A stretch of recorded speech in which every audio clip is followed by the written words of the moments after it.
And now, podcasting from the sun-scorched desert Southwest, weighing in at a combined total of 340 pounds, Brad Winchester, Tyler McDowell-Blanken, are Gimmick Infringement. Welcome, everybody, to the Gimmick Infringement Podcast. I am Brad Winchester, and with me is my tag team partner, Tyler McDowell-Blanken. Tyler, it is Sunday, pre-WrestleMania Night 2, post-WrestleMania Night 1. How are you doing? Brad, today. I'm doing... That was today. Yeah. I tried to stammer out there. I was like, how are you doing today? Brad, I'm doing great today. We had such a fun night one of WrestleMania. You and I exchanged probably a record number of texts and tweet messages, the DM situation, with a lot of good friends and colleagues. So, man, I'm doing really well today. It's been a wonderful weekend, and I'm so excited that we got another episode of GI. How are you, my friend? I'm doing well. Cough, but hopefully it's minimal today. It seems to be getting a little bit better. I was thinking about that earlier. We have, I have like 4 group chats. It's a lot. And I think all of them are with you.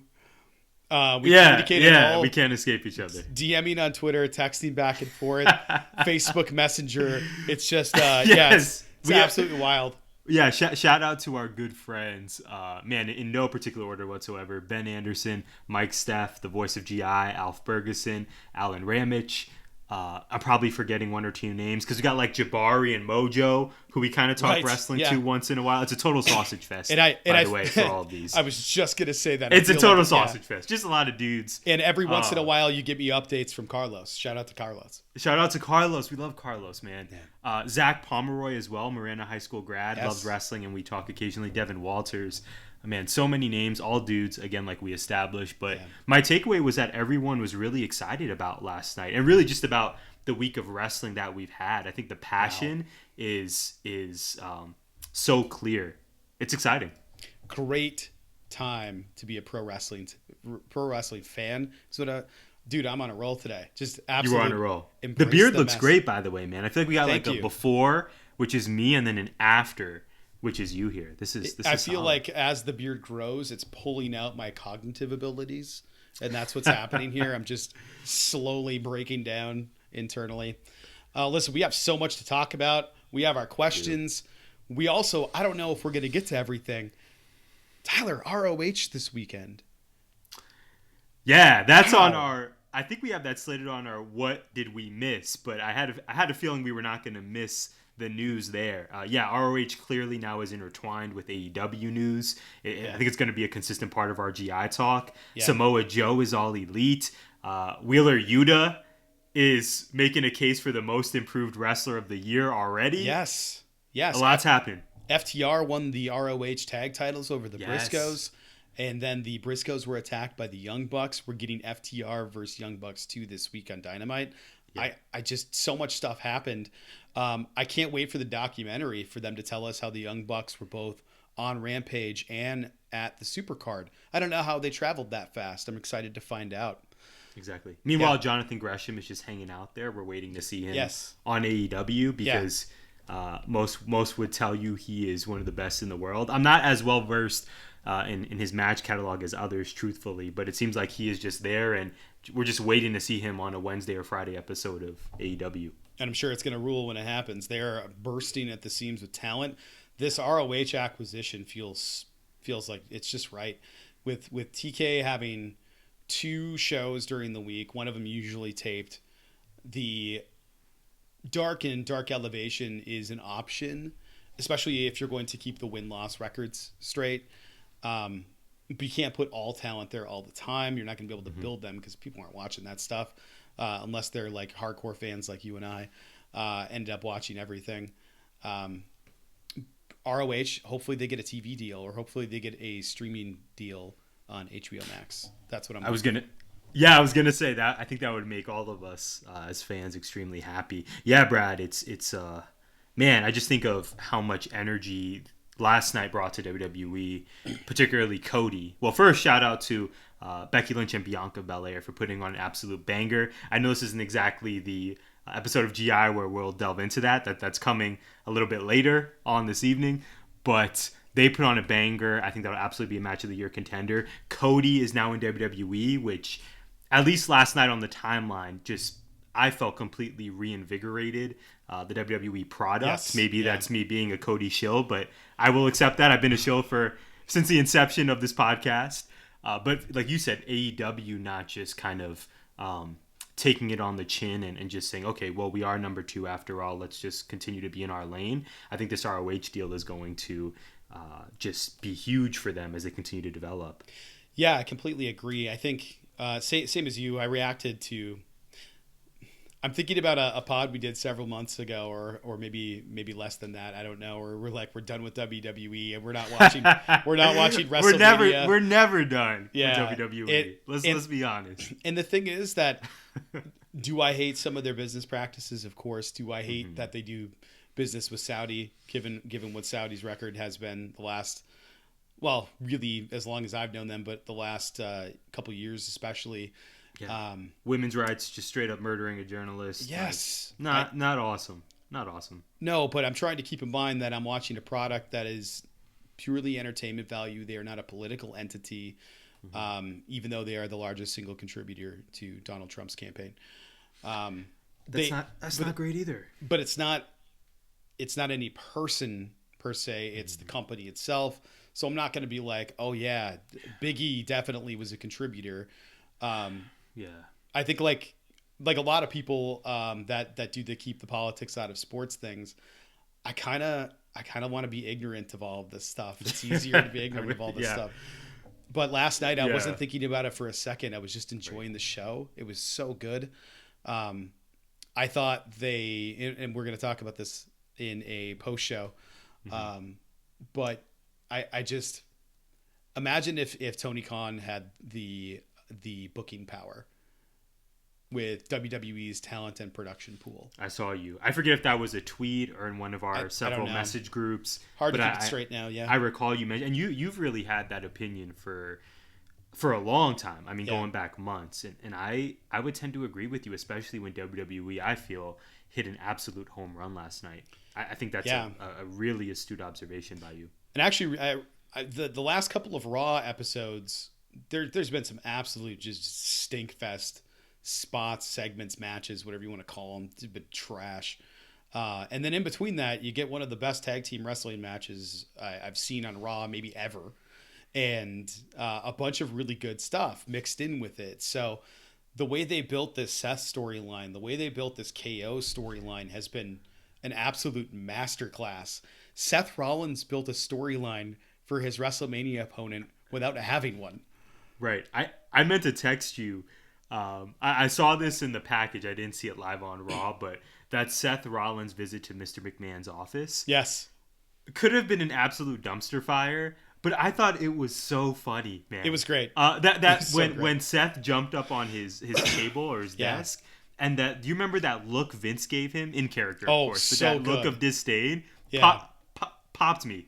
It was the subtle facial change. It was Yes. Vince looking up and then squinting his eyes like, I'm annoyed, but now I'm kind of pissed. And he's looking at him like what is this lost puppy doing in here? Yes. Yeah, it was so great. And I love that the first words were, get your feet off my desk. It's just so Mr. McMahon. No, it's so Mr. McMahon. Yeah. We talked about Jonathan Gresham a few minutes ago. I feel like Seth Rollins is perpetually in this spot of he is just hanging out on the roster. We don't really talk about him every episode of Gimmick Infringement, but he is just, I think, pound for pound, truly one of the best going. I mean, I can't think of a bad match this guy has had. Like you said, he makes gold out of just scraps sometimes. Yeah. He's so great. One of my favorites. Yes. We should talk about it more. Yeah, I think we might end up doing that as I think we will. Yeah. Start making a plan to watch the product a little bit more closely now. Yeah. Yeah. So I'm ready. Let's dive in, Tyler. Let's hit me with your question one. Yeah, man. Like you said, we'll have a post Mania wrap up on a separate episode of GI, but we're going to get right into AEW. My first question for you, Brad. Dynamite this past week opened with a CM Punk beating Max Caster, Platinum Max. Another wonderful Platinum Max cipher on the way to the ring. I really enjoyed that. Punk got the win. That's the right move. But I'm curious to hear what you thought of the post-match angle. So Tony comes to the ring. He interviews Punk, and it's clear that Punk is going for the World Heavyweight Championship. My question for you is two parts. First, who would you rather see CM Punk face next? Adam Cole, the number one contender, or the current champion, Adam Hangman Page? Which match do you want to see Punk in? Which rivalry? Second part of my question. Let me rephrase this. Does CM Punk need an AEW world title reign to legitimize his comeback? Ooh, good question. So yeah, fastballs right out the gate, man. I'm so excited to hear what you think. The first one, to answer your first question, I don't understand how Adam Cole is the number one contender. I just don't. Like, has he beaten anybody since losing the championship match? Because we saw him in a tag match. We saw did he beat Jay Lethal? Was that before? Yeah, that was after, wasn't it? I can't remember. I think that may have been the week after. So win. Your point is valid though. The one win got him in the title picture. Yeah. I think Jay Lethal was in the top 5, and maybe that propelled Cole. Yeah, Punk has lost a couple of times. MJF probably has a better record. I think he only has the one loss this year. Mm-hmm. Wait, he has 2. We can't forget that the captain, Sean Dean. Yeah, Captain Sean Dean. He has a win. Yes, over MJF. Yeah. So yes, I would love to see CM Punk versus Adam Cole. They're about the same size. I think that match could be great because they're you throw a technical wrestler in there with somebody who can go, but is I don't know if I would call Adam Cole a high flyer. I don't even know what style of wrestling he is. He's somewhere between the two. He's kind of his own entity. Yeah, which I think speaks to his star power. He's absolutely. So yeah, he's very unique. Yeah, he's so I was trying to figure out what he is. He's I guess a striker. He's a kicker, knees, that kind of thing. But he also does the Panama Sunrise and all that stuff. So I don't know. I would love to see him against Punk before Punk and Hangman. To answer your second question, no, I don't think he needs it. Like, put him in the picture, have him lose. I think it'd be fine. Unless we're getting heel Punk. If we get Summer CM, of Punk. Yes, if we get CM heel, let him take the gold and let us all hate him. It'll be great. Giving him the mic and letting him have free reign over it while a heel, while holding gold, while we all hate him for it. Tell me that's not going to draw. So I give me that. So yes, gold if he goes heel. Absolutely not to legitimize his run. But if he goes heel, I would love to see him have it. Will it legitimize it? I don't know. We won't know until it's over because he could have gold and it could suck. Like, his reign as champ could be terrible. We don't know. Sure. What are your thoughts? Yeah, man. In terms of legitimizing his run, no. I'm really curious to see if it actually happens, if they pull the trigger on it. Double or Nothing, to me, feels too soon for a Punk title win, but maybe that's just my own taste and preference. I really love what Hangman's doing. I just can't get over the gear he wore in Florida at Revolution. Like, while we were watching that live, it didn't occur to me the message he was spreading there. I was like, oh man, he just has colorful gear this time. But the matches he's put on, just the dude he seems to be and how his perhaps political viewpoints align with mine. I want to see this man, be champion heading into All Out. So I don't know that I'm ready for a CM Punk reign yet, although I think there is a lot of cachet for a Summer of Punk, especially a heel champion Summer of Punk. Right. Don't think he needs it to legitimize, though. And like you, I am really curious to see what a Cole versus Punk match, feud, promo duel would look like. I would imagine both of those guys are very fond of each other. I think they could do wonders together. I don't think that's the route they're going to take, though. I think it's going to be Punk versus Hangman for the belt of Double or Nothing, and hopefully we'll get Kenny Omega back sometime and we start that epic trios battle. And hopefully we get some trios belts, Brad. We need it. We got the TBS title now. We're so happy about that, but give us some trios belts. Absolutely. And then I think we'll be all set. Off to the races. Yeah, I don't know if Kenny's coming back anytime this year. It looked like wow, really? It looked like all that surgery stuff might have been a shoot, like the waiting for things. Yeah. So if he's gonna have to have corrective surgery, a hernia surgery, that kind of stuff, he's not coming back for a while.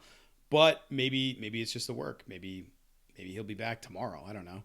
I have no idea, but I know he's been working behind the scenes as an exec, getting that deal with DDT, and I saw him on BTE 300 this past week. I've watched BTE in forever, but I caught some of that. Yeah. So I don't know. We'll see what happens. Yeah. Okay. My question one for you. This is a long one. It's a long one. Longer than mine. Mine are like, it goes like this, and then it goes like this, and then it's one line. But you see, yours are organized. I just start like pontificating, and hopefully I'm still coherent. But I'm ready for your question, man. Let's do it. Why you often move them around, because you go first. And like last week, I bumped my third one up to first because it was related to your question. So yeah, we gotta come into the episode having 4, really, just in case. I don't do that enough. The American Nightmare, Cody Rhodes, debuted on night 1 of WrestleMania to thunderous applause. Before his last AEW match with Sammy, you sent me this recently. Today, in fact, he cut a promo and alluded to not signing a contract. Said, we'll sign a contract, maybe not the one you want me to sign. That one. Recently, Ariel Helwani had MJF on his podcast, unbeknownst to AEW and Tony Khan. So the reports are that MJF and Tony Khan had an argument, we'll call it, heated. TK didn't care that he was talking about other contracts or other places, but he was mad that he didn't get permission to go out and do it. Didn't let people know. So while MJF is speaking about his contract status and interest from WWE, it may just be part of his character, or it could be real. Obviously, AEW has plans for him in the future, but should MJF right now have his contract restructured, considering what he has brought to the company, rather than waiting until I think 2024 is when it's up? Correct. Wow, great question. You're always so good about the business side of things, man. I'm so happy you bring that perspective to the pod. Yeah, I think if you're Tony Khan, that may present an interesting dilemma of, I guess, like any owner of a team or a business, when someone's really outperforming their current contract and want more dollars. How do you go about that? Do you give it to them, but then knowing you're gonna have to pay other people more who are also performing well? Right. I'm gonna say yes. Why not? Considering I am not Tony Khan, I don't need to worry about the dollars and cents. MJF, like you said, whatever his deal is, Brad, I'm certain he's outperformed it. The guy is absolute money. You know, WWE, Vince and Bruce are gonna back up the Brinks truck for him. Yeah, I would look into it. And you know, I try to be on the side of the players and the talent more so than the owners. You know, coming from since I'm a fan of a basketball team here in the state that is known for having a penny pinching owner in Robert Sarver. He's also accused of worse things than penny pinching, which I'm not really comfortable that story's gone away. But I do have the water bottle, and they've won like 60 something games. Wow. So I guess we're just forgetting about it for now, which is not great to me. But yeah, man, restructuring I think is something that I would say yes, just because MJF is so special. I mean, I think we forget the mix of his in-ring work plus his promo ability. Brad, we talked about Seth, we talked about Cody.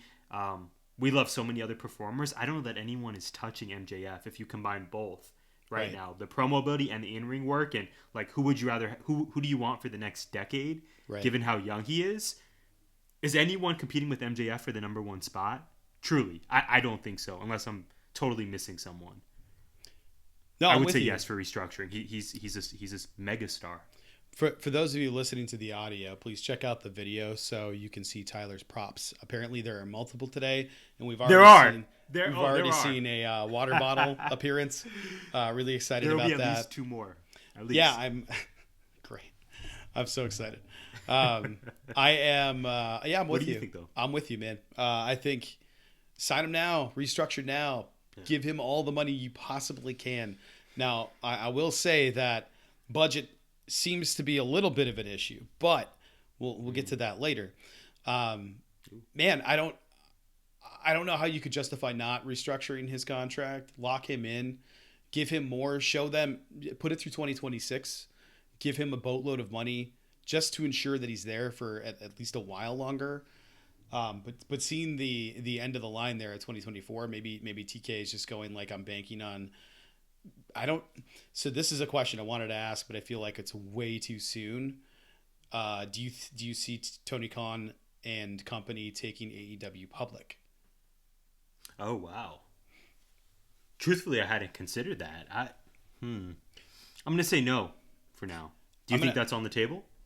Not right now, no. But I think that they're way too young. But I think it may happen. I mean, stranger things. Not in a market like this. It's too volatile right now.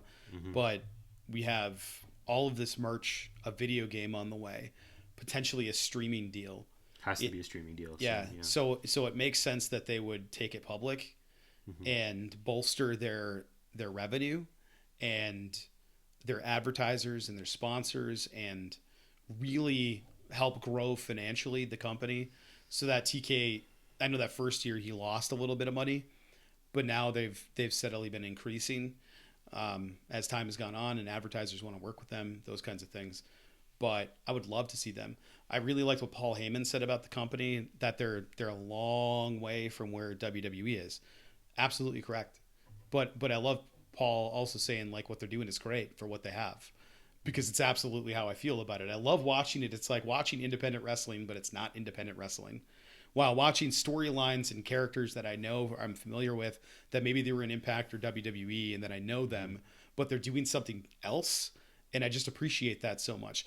The reason that it was surreal and weird watching Cody last night is because I'm just used to like all the dark and all the gritty and like the fog hanging around the ring and the ring just being kind of musty.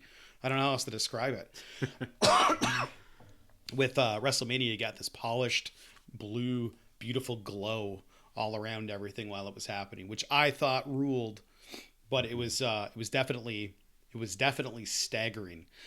And speaking of being staggered, I am ready, Tyler, to be slapped in the face with Hot Take Ty.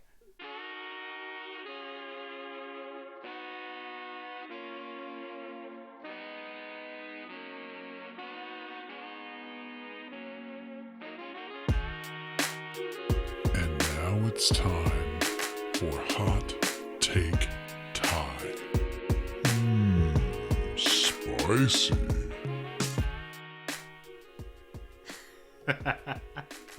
That was the best lead-in in Gimmick Infringement short history. Thank you for that, Brad. I do have a hot take for you this week.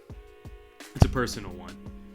So you have been a great friend, a great co-host and co-creator. I put you over several times on this podcast, so we won't do that again. But you're pretty fantastic, man. Well, I appreciate it. You have, of course, you have also been a confidant for me. And my hot take this week is that I think I might be single forever, Brad. But I don't think that matters. Because look what I scored at Walmart earlier today. Incredible. We are not just an audio podcast. We do have video. This is where video comes in handy. Brad, this is the Luminaries collection. I don't think he has a jacket like yours that is behind you. Yes. But he has an epic baseball bat. Yes. Great bat. Look at this, man. Look at the size of this thing. So you and I spoke about the perils of being, I'm going to make sure I word this correctly. On Facebook, I posted adult toy collectors.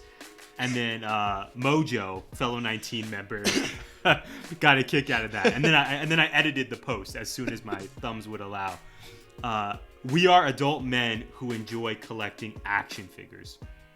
And you and I have spoken on the pod and off the pod about how that is challenging when you reach a certain age, and even more challenging when you don't already have a lovely wife, in your case, who loves you dearly. So, man, I think I'm accepting that if I'm going to be single forever, if that means that I score Sting for $19.87, wow, steal, at the Walmart Superstore on Bell Road in Glendale, Arizona, I might have to be okay with that, Brad, because this is a top 5 figure for me. Yeah, that's top 5. That's a great get. What's the face paint? Is that any particular? It's like a pseudo Darby. It's different. You see the Oh, yeah. lines on the side? It's not. Was it's that like a his? Darby Was that his tag with Darby paint? His first tag. Yeah, I think they went half and half. Yeah, it says this is from Revolution on Yeah. March 7th, 2021. That was the cinematic match, correct? And I think they both had. Good call. They had Against the face Team paint. Taz. Yes. Holy Jesus! Why do I Brad, know this? you're making my point for me. Maybe love is overrated, man. Maybe finding your life's partner, marriage. Maybe I've been wrong about all of this. Is a separate hot take. Maybe I've been wrong about all of this from the start. Maybe The Bachelor and Bachelorette are fraudulent. Maybe all of this is overrated, because then I can still buy my action figures. I don't have to worry about the optics. It's a great I'm slowly point. accepting this. It's a great point. It's a terrible hot take, but I love it. I absolutely love it. Listen, I love my wife. I would never buy an action figure over the love of my wife. I'm saying this knowing full well that Jade fig is coming out pretty soon, and I am going to need to buy that.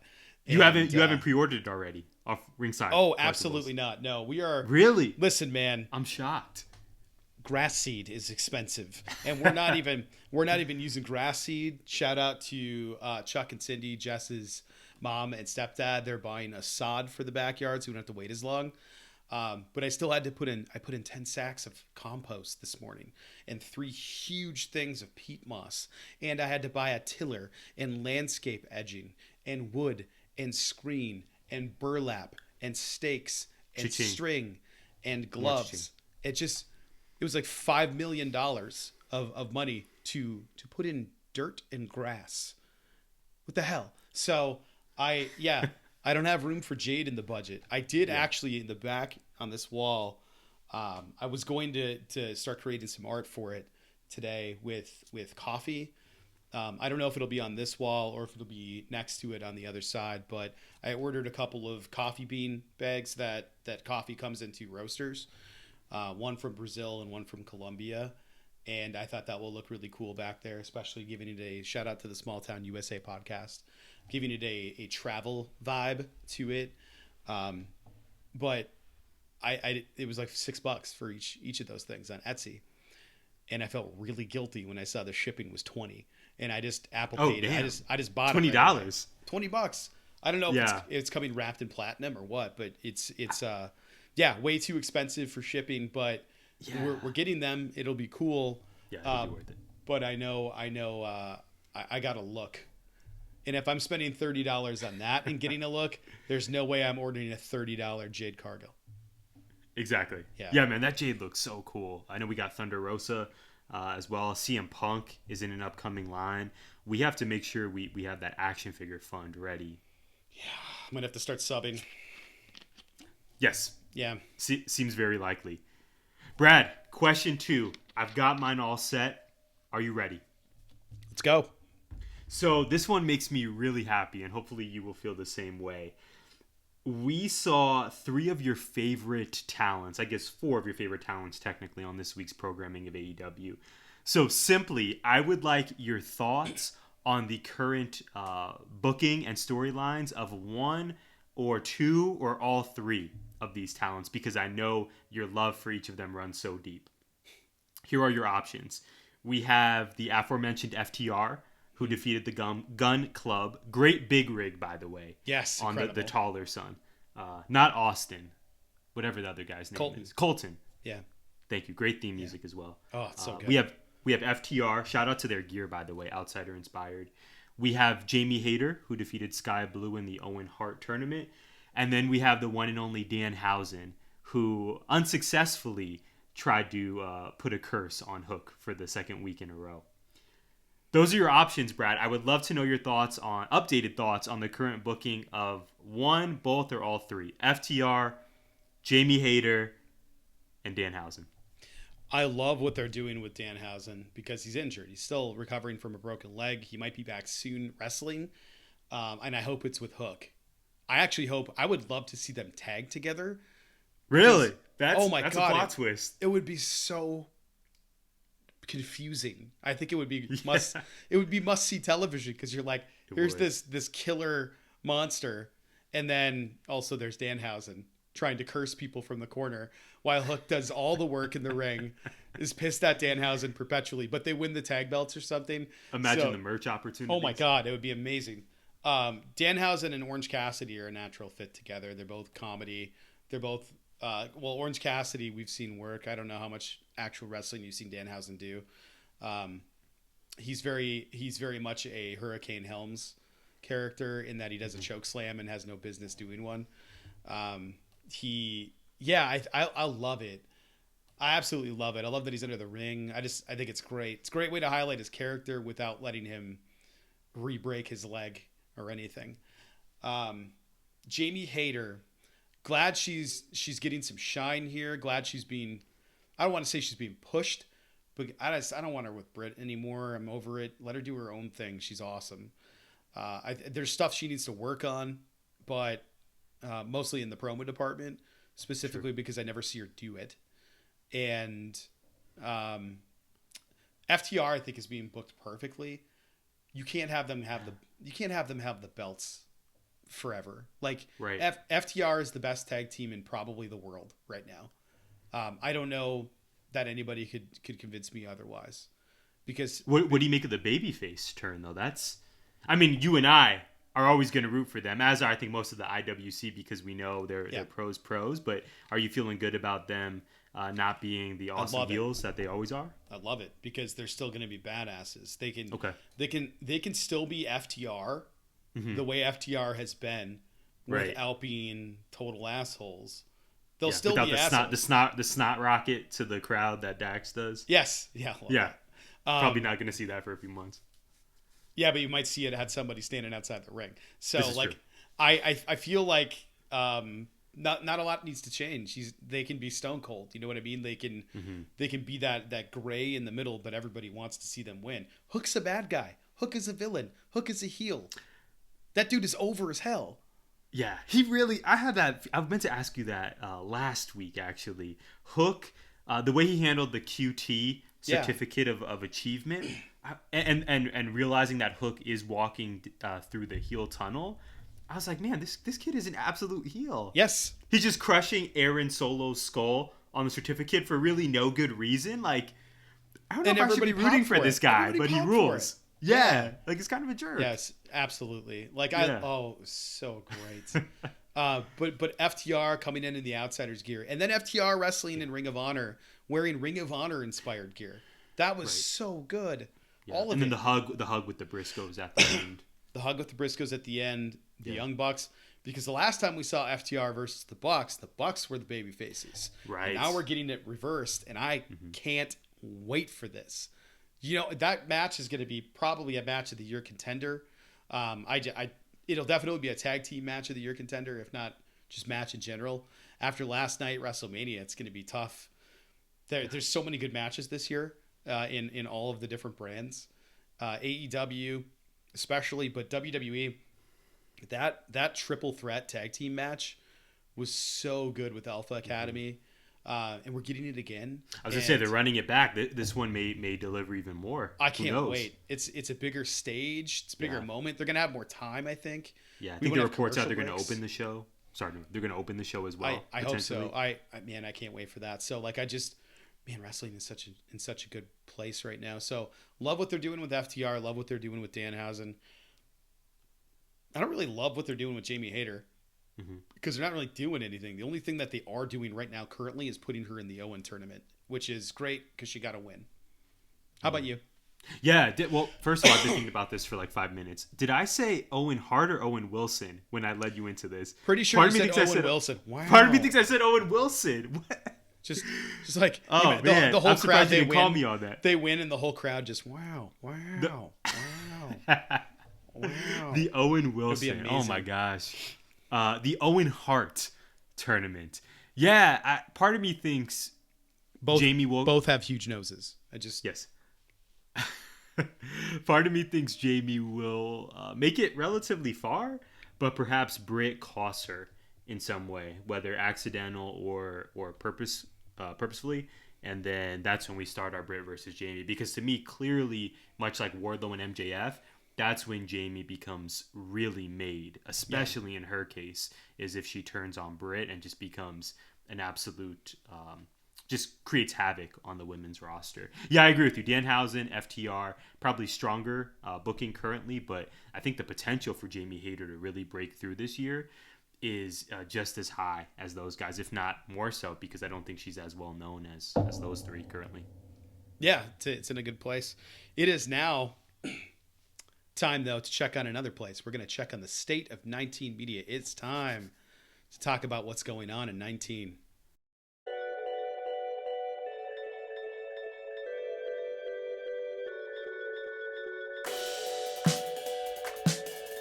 And now it's time for the state of the biz.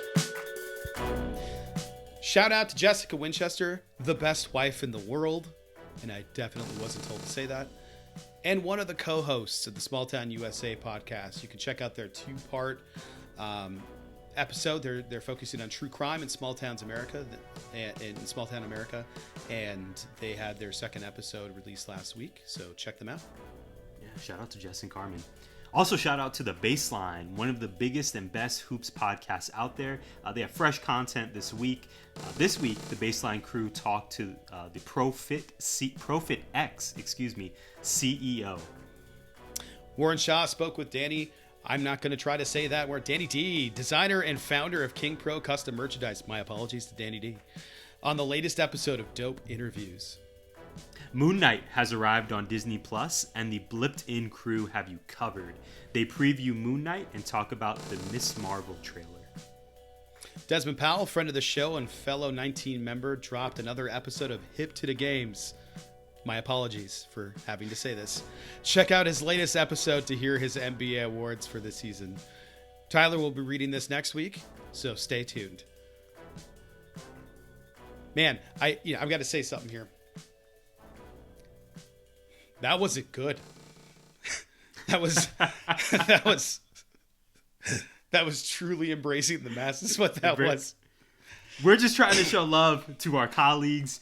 Embrace the mess it's really a slogan of Gimmick Infringement, man. And we show it on a weekly basis. If we were polish, it's definitely a spit shine. It's nothing. It's nothing nicer than that. Yeah, yes. But in all seriousness, to our listeners, you know that 19 Media gives us a platform to bring you the show each and every week. And truly, we are working alongside some really talented, creative, awesome individuals. So please support their work. We highlighted a few here. But give everyone a follow at 19M Group, 19mediagroup.com. It's quite the talented roster. Yeah, there's something for everybody there. And it's there really is. Man, we got bludgeoned with content this week. Tyler, you and I put out, I was trying to figure it out earlier, and we had, I think, 3 hours of content on Monday, and then another probably 45 after that. And we have this episode coming out, and we have a post-Mania show. Absolute content grenade from the GI crew. And at the same time on Monday, it was like new episode of this, new episode of that, new episode of this. Yeah. 19 Media Group has you covered. Please check them out. It's question 2 time. So earlier we talked about contracts, and you alluded to Tony Khan having sort of the unlimited budget. So that may not be true, or at least it's an excuse to make it feel better, to lessen the blow. Marco Stunt has been officially released. His contract expired. He hasn't been on TV in months, but it's not 2 years ago. The talent roster is huge. There's not a lot of places where they need to attract talent, fill it with whoever they can get to try to grow the brand. Now they're signing CM Punk. Now they're signing Keith Lee. Now they have all these guys, and I don't know that there's a lot of room for a Marco Stunt in the contract game. With AEW, this is the part, though, that got me. Okay. With AEW citing budget cuts with this, should, ideally, the IWC's reaction be commensurate with the WWE budget cut reactions? Because it seems really unbalanced out there. Wow. That best question you've asked. So that's a top 5 maybe in the history of GI. It does interest me. I don't know that... I don't know if I'm giving you a specific yes or no, but I have observed that as well. You know, WWE, I mean, we've had podcasts dedicated specifically to the super unfortunate WWE wholesale releases. It's bothered us, and the IWC at large, like you said. In AEW's case, whether it's Marco Stunt or say Leo Rush, Big Swole, I think definitely caused a lot of conversation for specific reasons. But it does seem very different, Brad. I don't think we should be as up in arms, because I think in WWE's case, we were really frustrated when they released talent during the pandemic. Right. Whereas AEW, correct me if I'm wrong, I don't recall AEW doing that, and certainly not on the level of WWE releasing tens and tens of people. Yeah. I think that looks very different. Potentially not. I think we need to make sure we clarify releasing versus not re-signing someone. Yeah. In WWE's case, when they release people, particularly during these past 2 to 3 years, I think that it was just really upsetting because of we want these people to be able to sustain their livelihoods. In AEW's case, you're spot on. I think that's going to be a real challenge for us as fans of this company, because over the next year to 2 years, it's probably inevitable that some of those original roster members are not going to be here, are slowly going to start to fade away. Of course, we don't hope that. We don't predict that, quote unquote. But I think it's just a reality we're going to face. In the case of Marco Stunt, the first 2 to 3 years, he really found his niche on the roster. He was a really important member of Jurassic Express. But like you said, Brad, you mentioned CM Punk, Keith Lee, Swerve Strickland. Bryan freaking Danielson is on the roster now and probably commands a hefty salary. The room for some of those early pieces are just not going to be there anymore. So yeah, it is interesting. It is. I don't know if I would say it's hypocritical quite yet, because I think what WWE did during the pandemic just felt really problematic and icky, if you will. Yeah. Not really an academic term, but it just felt gross. Capital I. Yes, it did. In AEW's case, I think it's different, but I think we're going to really have to check our feelings over this next year or two, because I think a lot of talent we love may end up finding another home. But maybe they'll get more opportunities and thrive elsewhere. And like you said, Brad, and then I want to pass it to you because I'm becoming long-winded, what you said about ROH being included, I think that potentially is going to shine a light on a lot of talent in AEW that are not being heavily utilized right now. I hope that'll be a way to give them shine. But yeah, man, it's going to be an issue. There definitely feels like some hypocrisy in how we're reacting to talent being released or not re-signed. What do you think, though? Yeah, I think you're right, especially about the pandemic stuff. The pandemic era, no, they didn't release people. In fact, they were signing independents. It's like we saw Warhorse on TV. Yeah. The Open Championship. I have the certificate, thanks to you. Yes, that's right. Yes. I forgot about that. Licensed to kick ass. No Eddie Kingston in AEW without that. So there's been a lot of things that they've done really right. I don't think the Marco Stunt thing should be a shock. He's tiny, and he's I don't know, like a prop in the AEW arena, but that dude has an incredible voice. And I have a feeling that he's going to end up making it somewhere in the music front. And hopefully we see him back at AEW or somewhere pop up. I would love that. I really like seeing him on my screen. And when they used him, it was a lot of fun, with like Luchasaurus just yeeting him at people was great. But all that being said, this one didn't feel great to me, but it was one release, and it was an expired contract. It wasn't, we're releasing you early. It wasn't, we're moving on from you. It was, your contract expired, and we're just going to let it expire because we have all this other talent we have to pay, and we have all this other talent that we're trying to sign. So I think that, I mean, the bigger you are, the more people are going to call you out on your stuff.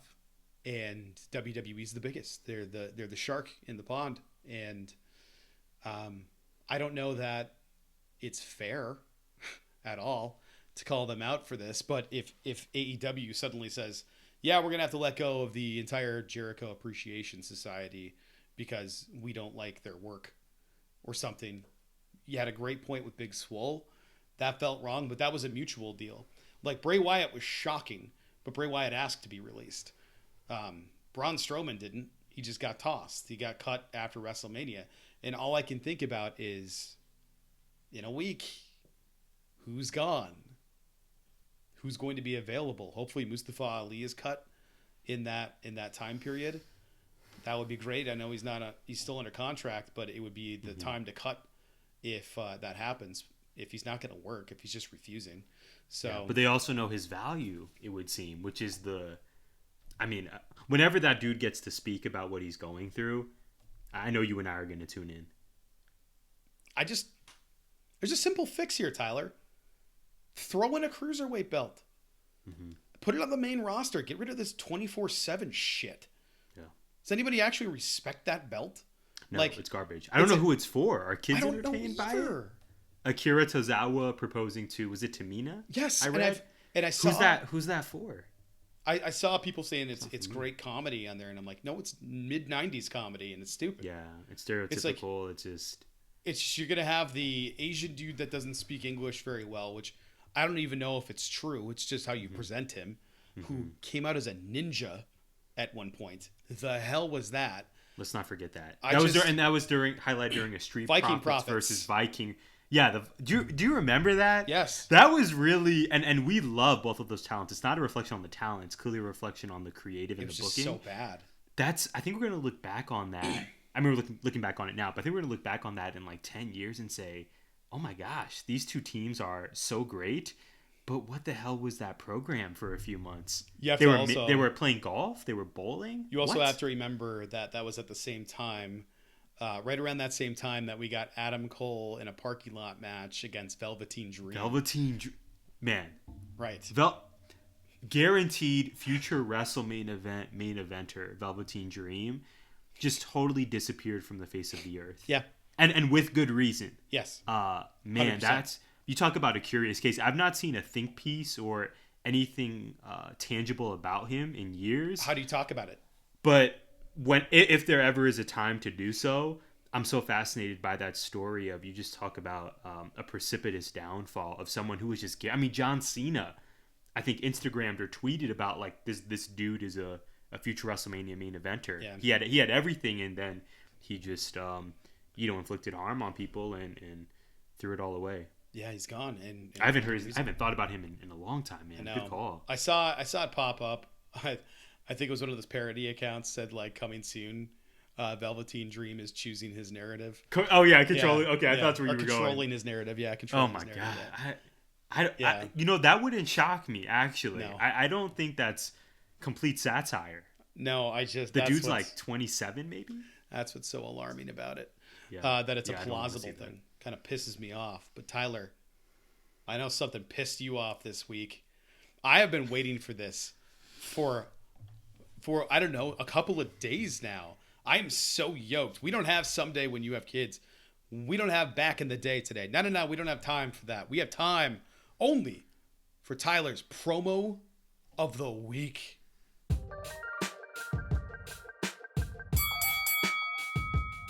And now, the promo of the week. This is where my third and final prop will come in, if you will do me the honor, just allow me a moment here.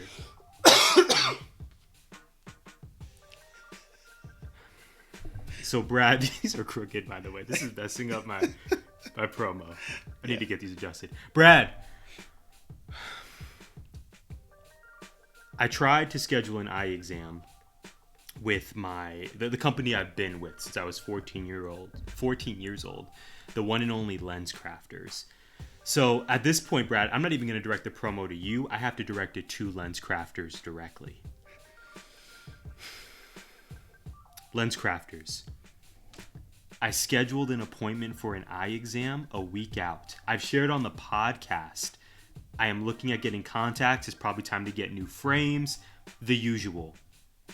I scheduled this appointment, Brad. I'm going to look at LensCrafters, but talk to you, Brad. This is what I'm going to do. I booked the appointment a week out. Book it on a Saturday for an upcoming Saturday. I get a call on Wednesday. Sherry leaves me a voicemail. Sherry says, "Hi, Tyler. I see you have an appointment coming up this Saturday." This is an absolute shoot. "Due to the velocity of appointments at that time on Saturday morning, we are not able to fulfill your contact appointment. You will need to call to reschedule. Goodbye. Her name isn't Sherry, by the way. I just made that up. I'm not going to put her on blast like that. Brad, what is a velocity of appointments? What does that even mean? I remember Velocity, I think, being a Saturday night show in WWF, WWE lore, like a green logo, green and black. Velocity. Yeah. That was a good type of velocity. Yeah. This employee said, due to the velocity of appointments, we cannot do this contact appointment for you this Saturday. Brett, I made this appointment online. I did the little box. I said, what is the service you are needing, sir?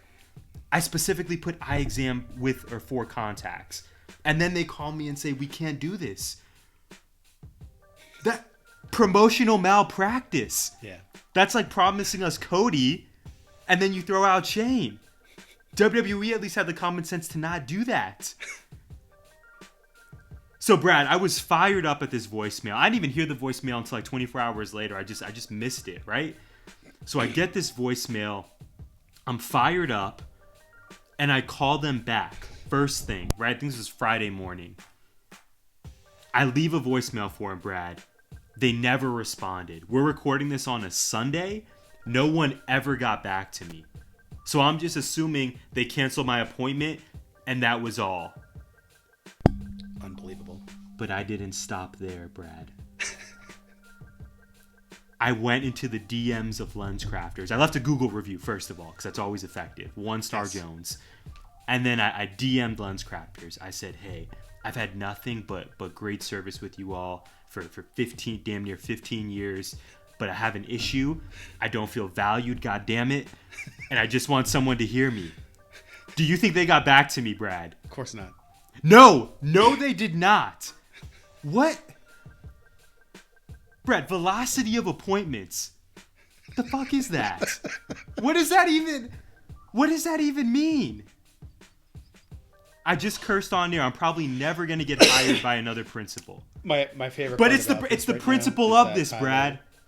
Has frozen and is blurping in and out of audio. I have no idea if you can hear me, and I'm sure we're going to be talking over each other once his connection comes back from his velocity of appointments. This is madness. Tyler is completely frozen on my screen right now. Not just frozen city. Am I back? Oh, I think he might be back. He might be back, ladies and gentlemen. I can hear you. Tyler was on fire. Can't hear you, buddy. You're probably going to want to disconnect and reconnect or something. No idea if you can hear me. Can you hear me? Wow, you're back. I just put in our chat. I can hear you, all caps. Okay. I heard everything you said. Okay. You can hear me? I can now. It's Pixelation Jones. Okay. It's gonna make for great audio. I can't. Great audio. That. Yeah. Okay. You can hear me now, though. Oh man, it cut out at the worst possible time. Oh, I'm so sad. Can you hear me now? Yeah, I can hear you fine. Okay. Yeah. What part did I leave off on? Embrace the mess. Velocity. The mess. Yes. Yes. Okay. It was right after Velocity. Well, I'm still pissed off, even more now that the connection went out. Brad, I cursed on air. I will probably never get hired by another principal again in my career. But damn it, Brad, it's the principle of this issue. I just want some contacts. I want to be able to see the court all the way down when I'm shooting hoops.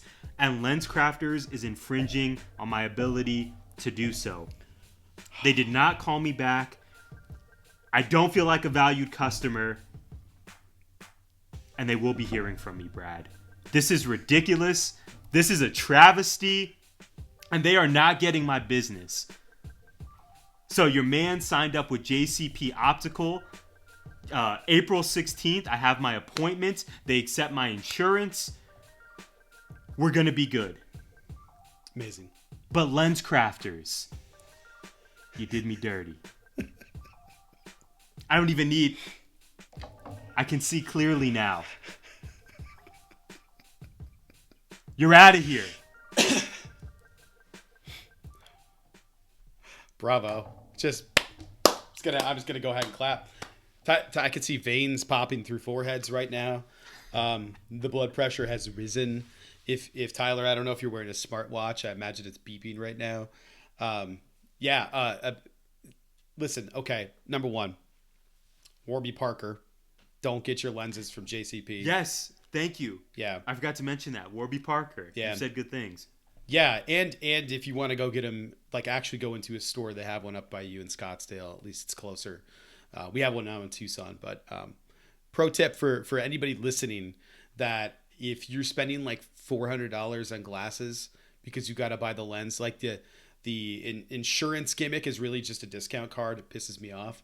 You can go get glasses or contacts, but not glasses and contacts. You have to pick.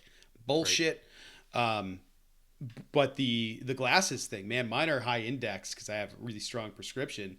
And it's like, when I was going to Lenscrafters, it would be about $400 for my glasses, my frames, and my lenses after a discount.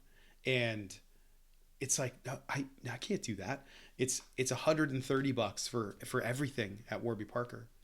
Everything. That's beautiful. I can't adequately express to you and our listeners and viewers how much money I've dropped on at Lenscrafters over the years. Like you said, it's legitimately like hundreds of dollars. Yes. If you do the whole, gimmick. Man, I'm still so hot about it, but we got to move on. I know we want to watch WrestleMania in exactly 36 minutes. Yes. But Brad, I want you and I want our listeners to know this is not the end. I will have a follow-up April 16th, JCP. I'm going to have a follow-up. This is not over. Amazing. I can't wait. I also can't wait to make the artwork for this particular episode. It's going to be a good time. It's gonna be a good time. It's always a good time here. All right, I'm ready. Hit me with question 3. That was incredible. Yeah, man. We're on question 3 already. Thank you. I am so sweaty right now. The Sasha Banks tee needs to go in the washer. Armpit sweat city. Love your tea, by the way. Kofi doesn't breathe. It's just sewage. Yeah. That one got snug on me real quick after a few washes. Yeah. I guess that's a thing cotton t-shirts do. Oh my god. Back sweat city. Back Sweat City. Brad, let me check my notes here. I was so fired up about this Lenscrafters. Okay, I'm really excited about this one. All right, let's do it. So something I've not asked you before, but I would imagine maybe you've thought of. We know Freya is your lovely daughter. She is starting first grade? Kindergarten. Next year. Kindergarten next year. Kindergarten next year. Thank you. Kindergarten. I know you and Jess, I believe you and Jess, attended the kindergarten orientation. Yeah. Probably a really exciting, surreal moment for you. Yeah. And we've spoken on the pod. So, of course, if you want to share about that, I think our listeners would love to hear. My question for you, though, is wrestling related. And I know that you've introduced Freya to the concept of professional wrestling. I know she has a few of those AEW wrestling buddies. I know she's aware of what this special business is. She eats lunch or dinner or whatever. She has her Kindle set up. She sits at the kitchen island and she hangs out with Jungle Boy. But continue. Amazing. Yes. Amazing. I didn't know that. That's makes me very happy. So I want you to think about 1 year from now. So let's say, what is today's date as we record? April 3rd, 2022. So let's think about April 3rd, 2023. I want you to imagine Freya is wrapping up her year of kindergarten. She's just growing up, wonderful kid, the best. And she asks you to put on a wrestling match for her. Like, you're not only introducing her to it and trying to give her all the wrestling propaganda her heart desires. She is now seeking it from you, Brad. What is the first AEW match that you would want to show Freya? Great question. It's a tough one. That's a really tough one. Not because there's so many to pick from, but which one do I give her where people aren't squirting blood out of their forehead? So you're saying you're not going to go with the barbed wire death match between Jon Moxley and Kenny Omega? No, or just the CM Punk, MJF, any of it. Trying to think of. any of it before the dog collar. The attack before was he went like this and it literally shot out of his forehead. It's disgusting. Probably not Brit Thunder 1. Man, that's a really good question. I'm trying to think like which would I go with, a women's match? Would I go with a men's match? Mm-hmm. Do you go Stadium Stampede? There's some comedy elements. I think that would Orange probably Cassidy? be the best one. Orange Cassidy, I think she would laugh. Probably something with Jungle Boy and Luchasaurus, to be honest with you. I know she's a big fan of both them. She loves the mask. But she also kind of likes Darby, the skeleton face. And Wow. The one thing that I will say, unprompted, to this past week, Freya and I were watching Dynamite. She was kind of in and out, attention span stuff, but she was over at her table. I was watching, taking notes, and I heard the chair move. I heard stuff get dropped, and I heard little this sound on the tile as she ran toward me and the screen, because she heard, "You know it's all about the boom." And she wanted to be a part of it. She's a fan. That's right. 100%. So I'm going to say probably Adam Cole versus Hangman, simply because I want her to see an Adam Cole match that is memorable, that matters. I think it would be great. She loves the belts. She loves the gold. Knowing it's for that, it's Adam Cole. I mean, what's not to love there? I think that would be what it was.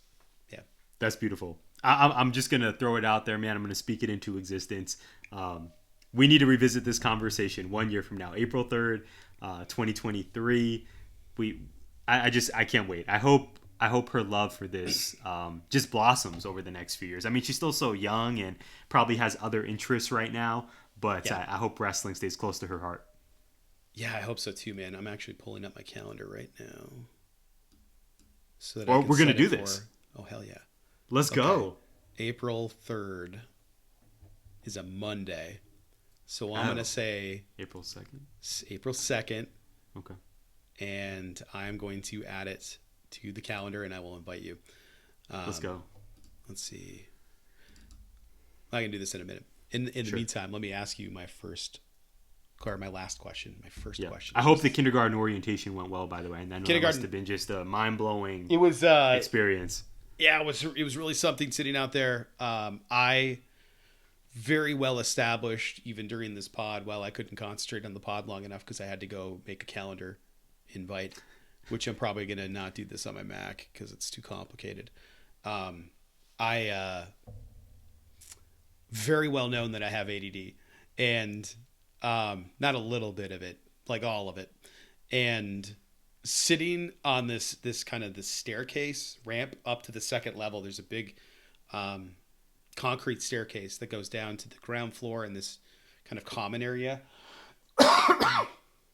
where they gave the presentation. They had chairs set up on the floor, and then people were sitting up on the stairs. That's where we were sitting, mostly because that's where we stopped her from climbing. Freya just wants to climb stairs. That's all she wants to do. We were sitting up there, and she was sitting next to her friend Daxton Dozier. Mm. And all of these people kept coming in and kept coming in and kept coming in.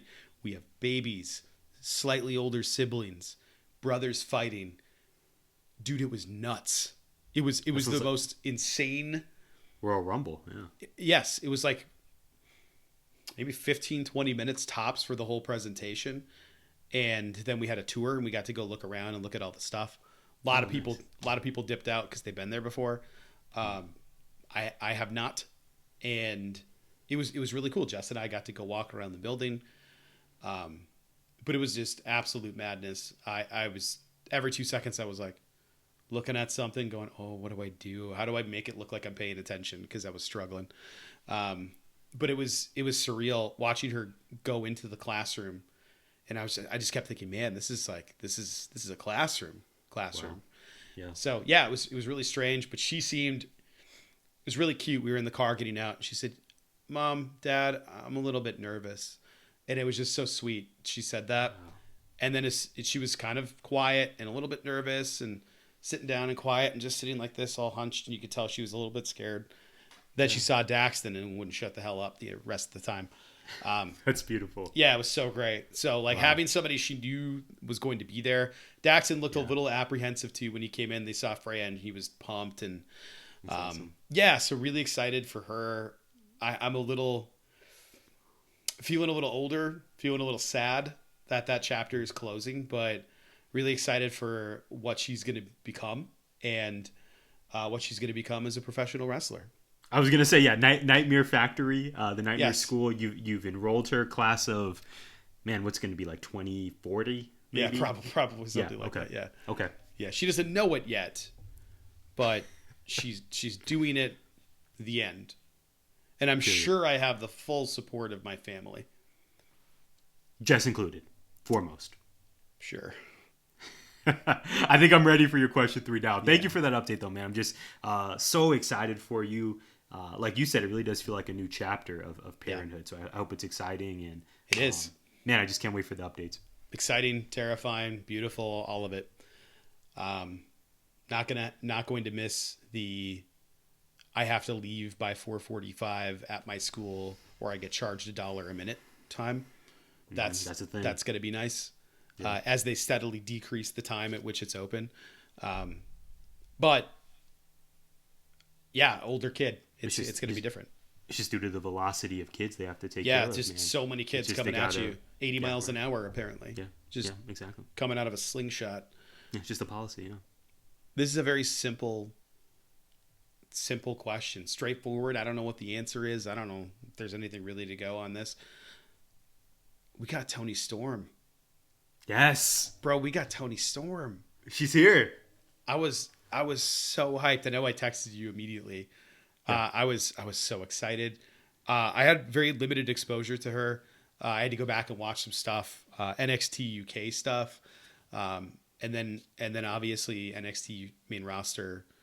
That jump to pies in the face. That's when I got interested. I was like, this woman looks like a megastar. Why is she so bad at this? They gave her a really terrible script. She stumbled in it. The next week, she's getting pie in the face. I thought she was going to be pushed. It was stupid. She got released, and now she's in AEW. And I know that people were like, oh, another WWE talent in there, which is why I've loved this weekend. People going like, oh, WWE, hiring an AEW guy, typical WWE. I thought that was great. Another case of somebody asking for her release, too. What is Toni Storm's ceiling in AEW? Well, first, let me say she looked amazing. Incredible. On Wednesday. Absolutely incredible. Shredded. I'm so fired up for these talents that clearly are just extra motivated. We haven't seen them for a while, and then they show up and just look like just peak physical condition, man. So First of all, that was noticeable, and shout out to Toni Storm. Great feud with Rhea Ripley, by the way, back in the NXT UK days. Yes. I remember them just being two titans clashing, so wanted to say that. What is her ceiling? I mean, it's absolutely champion, right? TBS or women's world title or both. She, like you said, like you alluded to, Brad, she absolutely has that star power and has that in-ring work. And unlike in WWE, when moved to the quote-unquote main roster, I think she's actually going to fulfill that potential. So for me, it's a no-brainer. I don't know that she's the person that maybe knocks off Jade, because I want Jade to hold that title for a while. I'm really intrigued by the upcoming match between her and Marina Shafir. I'm sure we'll talk about it next week, next weekend. I think it's supposed to happen on Dynamite this week. But ceiling is champion, man. I think, like, not only is it a ceiling, but I think that's going to happen.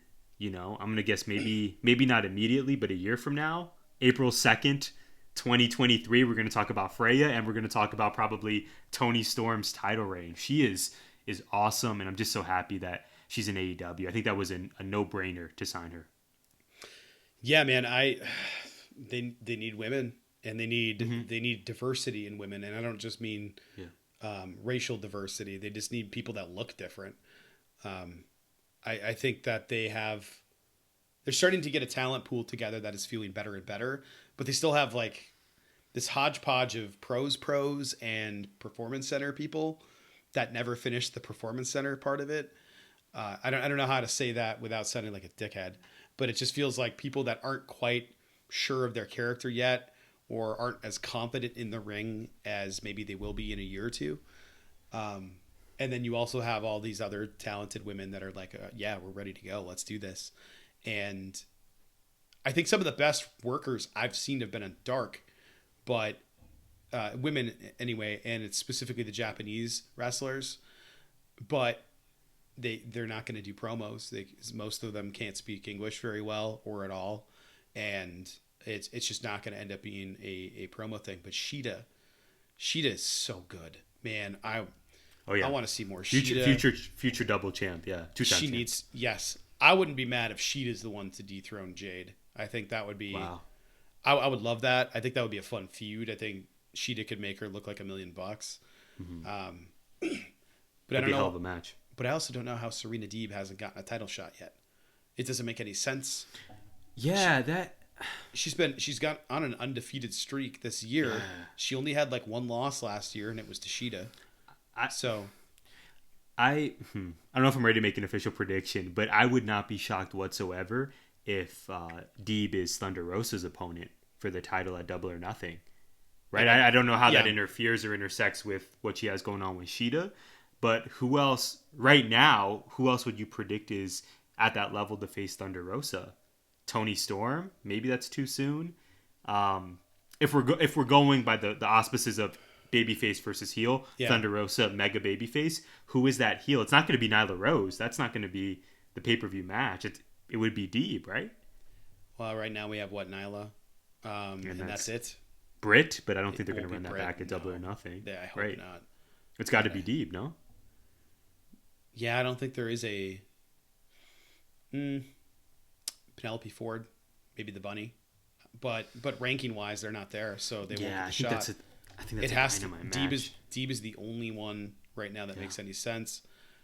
But I wouldn't hate a babyface match. Like run back Thunder Rose versus Ruby, because they were the last two in the eliminator tournament. I forgot about Ruby, man. We were so excited when Ruby came in and she got that Brit title match in New York. And I know she did some stuff on Dark, but I think she might be hurt, because you remember that last match we saw her in, she took that gnarly bump off the apron onto the floor. Right. I haven't seen her since then, and it looked like a gnarly bump that lasted a little while afterward, because she was staggering for a little bit. She looked shoot hurt, so she may have had a concussion or a broken rib. I don't really know what's going on with her. And sometimes these these performers are so talented that we don't know if it's a work or a shoot. Yeah. Right, like even this is jumping back to WrestleMania, but that opener Rick yesterday Boogs. with Rick Boogs, thank you. You and I personally, and then our various established separate chats, we were debating whether it was a work or a shoot, because you're just like, oh man, is he just like doing a really fine job of working us, or did the dude legitimately just tear his quad right in front of our eyes, in front of 77,000 people? Yeah, and when you watch it back, you can see his quad twitch, and then he drops. And didn't know that was his patella, I believe, was tearing. And it's too bad. That dude's an absolute monster of a human being. Haas. Hopefully when he comes back, his gimmick won't be stupid. Because he deserves Amen. it. He and Madcap Moss, I think, look at them, both of them. Yeah. They're both very charismatic dudes, but very similar situation for both of those guys. Yes. I like, if you had not jumped in, I would have called Rick Boogs Madcap Moss. I know. Very similar. Like, it's the presentation, the absurdity of what they're doing. It's very, very similar, and they're on the same show. Yes, it's I don't understand it. They were just sort of there one day, but they came in at the same time. They're in the same kind of spotlight. It's just I don't get it. Madcap Moss is selling his ass off with his character and doing a great job for what they're asking him to do. It's just stupid. Madcap Tyler. Madcap Moss. Madcap. It's terrible. And Brad, this is the last thing I'll say. What geriatric asshole came up with that name? I think we know. Yes. And considering Madcap Moss literally was almost the victim of a homicide yesterday. Drew. Yeah. We're going to save this fully for our separate WrestleMania episode. But, man, the dude almost literally sacrificed his life for us, for our entertainment purposes. So I I think a rare moment of appreciation for Madcap Moss here on GI. I couldn't agree more, man. Like there better be some follow up. And now I'll say one last thing. I believe the answer is all the championships, since I never answered question 3 when you put it back to me. All the championships indeed. Yeah, man, I'm so glad you brought up Ruby. I agree with you. And Toni, I think really I'm trying to avoid cliches, man, but the sky is just really seems to be the limit for her. I think, like you said, she brings something very unique presentation, unique work. She's great, man. She's got a bright upside in this company. So things we missed. Obviously, Samoa Joe debuted. We don't really have to talk about that. He debuted the end. FTR Briscoes, haven't seen it, so I have nothing to talk about. But one of the things I wanted to talk about, there's a lot of good matches on here. That Keith Lee Powerhouse Hobbs match, when they were trying to shoulder block each other, and then that last one when Lee hit Hobbs, good God. Just... they booked that match. I don't know who put that match together. I don't know who the agent was, but they booked a monster match so well. It might be one of my favorite, just big dude Haas Sirloin City matches where they're just, them to be big brawler kind of guys. That was a masterful clash. Like there was just an absolute clash of behemoths, and they made it look that way. I loved it. I don't know how you felt about it, but I loved it. I didn't necessarily love all of it, but I love the way that it was booked. Oh, I agree tenfold. The booking, not only the booking of the match, but the booking of this rivalry. It kind of feels like it's gone on months when really Keith Lee just entered the company. What would you say, a month and a half ago? Yeah, and seemingly instantly he started this feud with Ricky Starks, and then by proxy Powerhouse Hobbs. And I love that the booking was so simple. Of these guys don't like each other. It's like we can only have one sirloin dude on the roster. We need to fight this out, man. It was just so simple. It didn't need to involve, cheeseburgers or the worst. Whatever. I would even argue whatever ridiculous booking we've seen from AEW. Right, they're not beyond the pale in this regard. Minneapolis street fight. Yeah, thank you. Exactly. Just get Dan Lambert away, please. Yes. It's just it worked at a different time, not anymore. Yeah, man, this was awesome. I'm not concerned, but I'm interested to see what we do with Powerhouse Hobbs moving forward, because I was really shook when he beat Dante Martin to earn a spot in the Face of the Revolution match. But since then, I think he's proven himself as being worthy of a meaningful spot on the roster. I don't. Part of me really wants to see Team Taz win this rivalry. However, it seems pretty clear to me that Swerve and Keith Lee are going to end up the victors of this. And I think that's concerning, because it seems like Team Taz has always been the dudes that are going to lay you out. But ultimately, they're not going to win the big one, quote unquote. To borrow Eddie Kingston's internal conflict, if you will.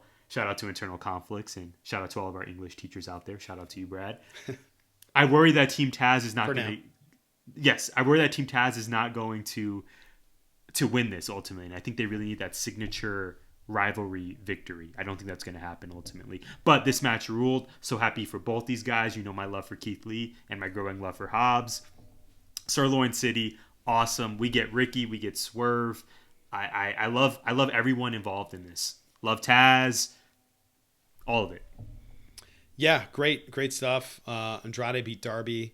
The Bucks defeated Top Flight. That was snug. Fun. Man, Darby beat that Darby Andrade match. Good snug. Lord. Yes, very snug. Andrade, yeah, awesome. House of Black committed several murders. So good. I like the retweet you had of what was it? The Black Mass onto Fuego, I believe. Yes.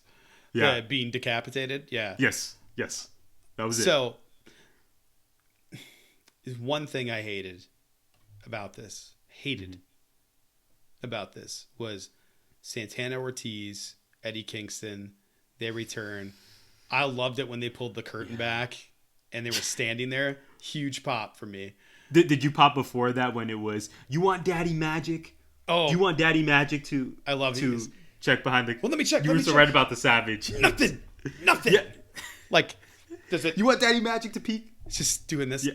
You do it so well. And I just love every time he does it too, he'll stop saying something and he'll do this while somebody else is speaking. He'll stay and just... yeah. It's so good. You do it so well. The chomping Yes. the gum and then the quick bird head turn. It's so good. He's in my top 5, man. You know that. Yeah. I need Savage this dude used on my to do screen that every too. week. But Savage would Yes. go like this. He'd go, and then he'd go, and that's all he Yeah. would do. He'd turn and he'd head shake and just, ooh, Yeah. and that's all he would do. He reminds me so much of him, and clearly Yes. that's an inspiration. It's so. I love watching him. I thought this is a quick aside, because I think your point is so good, man. I also think about like Ricky Starks and even LA Knight, formerly Eli Drake in NXT, and how yeah. The Rock, you can see shades of The Rock in Yeah. both of them. Yeah. It's so interesting to me how you can see dudes from All yesteryear the clearly influences, yeah. influencing. I love that so much. But you were saying you didn't like that ultimately the Jericho Appreciation Society wrecked Proud and Powerful. And Not a good look. Those guys were beat up by Jazz over here, and then they come back and they get beat up again. Yeah. I feel like they're doing this as a way to kind of build heat, but all they're doing is heat. All they're doing is killing them. It's they're back. This rules. Oh, they're beat up. Are they going to be gone another week again? Because I doubt they got beat up worse this time. So are they going to be back next week? They take another week off. Is that another week without those guys on television? Another week without them in the tag team conversation? I'm trying to censor myself here. Yeah, Well, I what cursed the more than hell? you on this episode. That might be the first time. Yeah, I cursed plenty before this what- episode.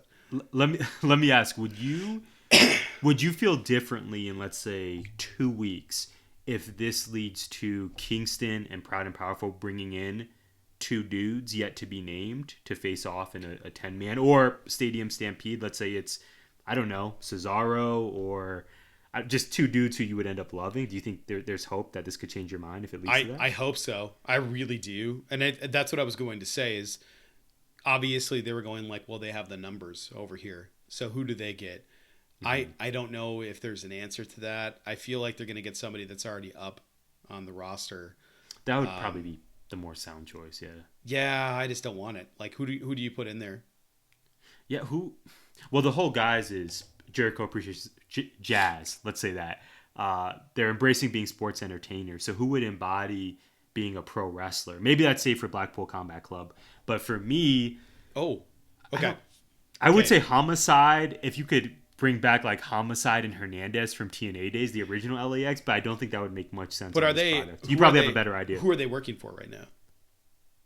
Homicide is with NWA. I think he just Yeah. won a belt. Yeah. And for Hernandez, I have no idea. I've not seen that dude in a long time. Right. So my guess, they go, we've worked in ROH. I don't know if that's true. I think they have. Let's assume they have. They bring in Gresham and they bring in somebody else. Oh, wow. I feel like that could be cool, or just Gresham. Pro would wrestlers, probably yeah. enough. Yeah, actual pro wrestlers. Yeah, right. But maybe we get a debut. Maybe we get somebody and somebody else, or maybe Miro Rapp's filming on this project he's doing for CBS, I believe. And we get Miro coming to help out. Whenever that dude comes back, main event spot, championship contender. Does he come Anything back? less will be a travesty. Does he come back as a heel or a babyface?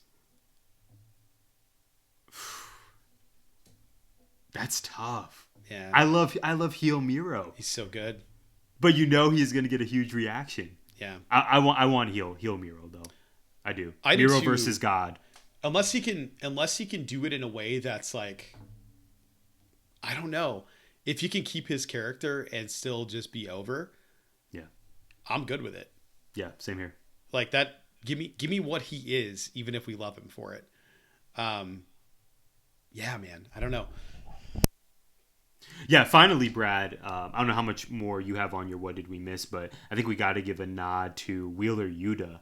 Talk about having yourself a week. The new ROH Pure champion. He lost to He lost to Bryan Danielson on Dynamite, but had an awesome showing. I mean, the signs are clear that this dude is going to be one of the breakout stars in AEW this year. It seems to me like it's kind of come out of nowhere, Brad. I don't know when this officially started. He was kind of not an afterthought on the roster, but just a quote-unquote good hand, not to be disrespectful to him. Sure. But man, over the last month, with his interaction with William Regal and his banger with Danielson. Yes, and now being an ROH champion. This dude getting cheered for by the crowd. Doesn't it seem like this guy's just blossoming right in front of us? Yeah, future megastar. I think he's already a star, but it's you can't deny the chance he was getting by the entire crowd. Right. I mean, Danielson beat him, but Yuta won. Yes. And I think it's now he's got gold, or really he's got silver, but whatever. It's still something. He's gonna crush it. He still has a strap, and it's gonna be great. Perfect belt for him to have. I don't know that I want him in ROH, but floating between the two, I think is gonna rule. Because dude, Wheeler Yuta is awesome. I cannot believe that WWE let that dude slip through their fingers. Yeah, it's been said ad nauseum. He's young. He can work. He's good looking. Like, how do you? And I could even see him in 2.0. Like, it makes in the sort of high school world of 2.0. Ugh. This dude makes a lot of sense, and he can work. What a missed opportunity. They would have put him in jacket time. Oh God. Yeah, that's what I'm saying. Brad, we don't like to end GI on a sour note. We cannot. That's my gimmick. That's my. Shout out to Alex Blassie. That's my gimmick, Brad. We need something happy to end on. What's something great going on? Bianca and Becky. This is a very hybrid episode. Incredible. I hope match of the year. Hope Bianca's eyes okay. Oh my gosh. Absolute match of the year. Yeah, she was puffy and swollen at the end of that match. She was one eye closed for most of it. My God, that KOD at the end. I had to get up off the couch for that, man. That was the best. Up, I was like, huh. Best KOD I've ever seen. I followed her pretty closely. I don't know who was higher in the air at that point. If it was Becky or Bianca. Bianca launched herself. The expression on her face of bleep you're going down. As our guy Mike Steph sent us, that was an absolute receipt. Oh yeah, 100%.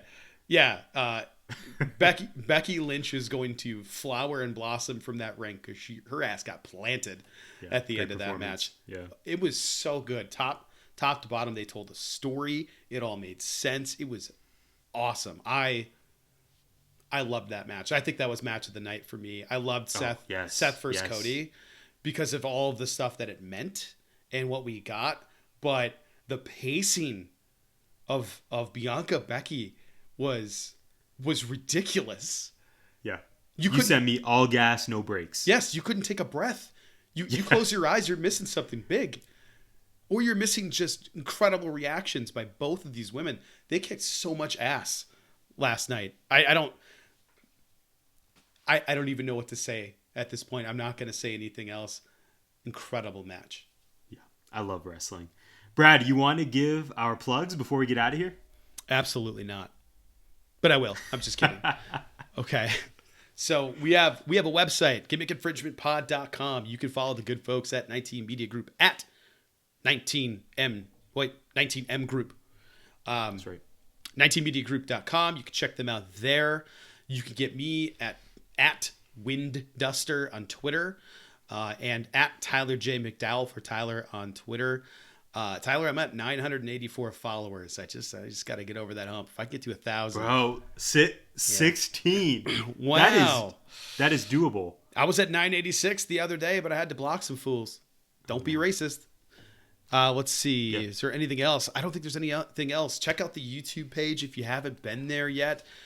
Check out our Stone Cold series if you haven't listened yet. They are short eps. They're perfect for I'm going to go walk the dog real quick, or I'm going to go drive down the street to Dollar General because I'm out of butter. Whatever you got to do. I'm not saying that's happened to me. Whatever you got to do, there's something there from us for you. Check us out everywhere. Check out 19 Media Group everywhere. Tyler, did I miss anything? No, man, you covered it. This episode was a blast. I hope you all enjoyed it as much as Brad and I did, and we hope to see you on the next one. Gimmick Infringement is a part of 19 Media Group. You can listen to us on Apple, Spotify, iHeartRadio, or wherever you find podcasts. You can also find us on YouTube via the 19 Media Group channel. Please like, subscribe, comment, and share.